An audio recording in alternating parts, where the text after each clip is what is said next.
Here's how to count working days between two dates. We have January 1st this year and December 31st. How many working days are in the year? We're going to do equals network days.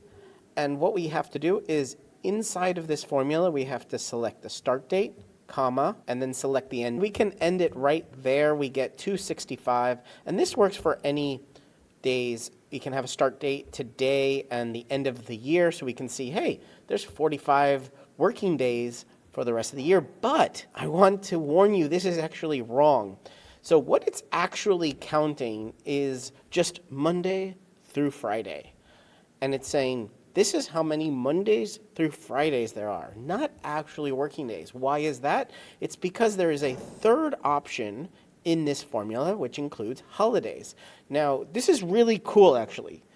We need to select an array or a range of holidays which are going to be excluded from the count. Now, I say that's a really cool opportunity because every single person, culture, country who's going to use this is going to have a different selection of working days and holidays. For example, you may in your business have certain half days or holidays that are for that business alone, not for your country or your culture or your religion. Also, you may have different religions working for you, and so you want to select different holidays to deselect those dates from the count for different workers. That happens sometimes. So let's create a list. We're going to call it holidays. And of course, we're going to put the first of the year and the last of the year. And now what we're going to do is add a comma, and now we select this range. Now, I don't want to select only these two dates because I'm going to add more. So actually, I'm going to just delete that second number from that E column. And so you can see the entire column has been selected of E, and it's not counting these blanks at all.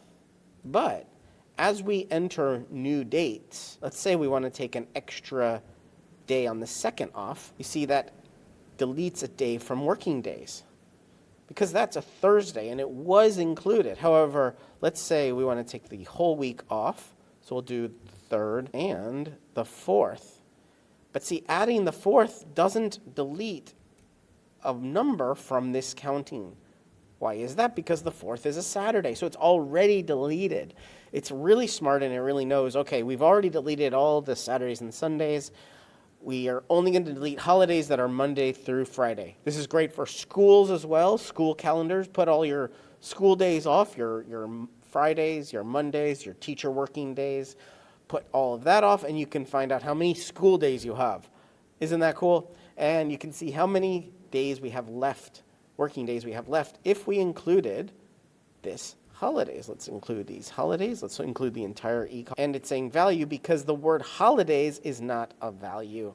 So we do need to go to E2:E, and we have 44 working days. That is obviously not correct because we have to put in Thanksgiving, but maybe in our work we have the day after Thanksgiving off as well. So we put that, and see now that deletes a day from our working days. Isn't that cool? So that's how you figure out how many working days you have left in the year, or in the year, how many working days you have, or between any two dates, how many working days you have. If you have any more questions about this and any particular use cases, make sure you ask down below and I can help you out. You're watching Better Sheets here on YouTube. Make sure you check out this video or this video and subscribe right now to get more tips, tricks, how-tos, get more out of your Google Sheets than you ever have before.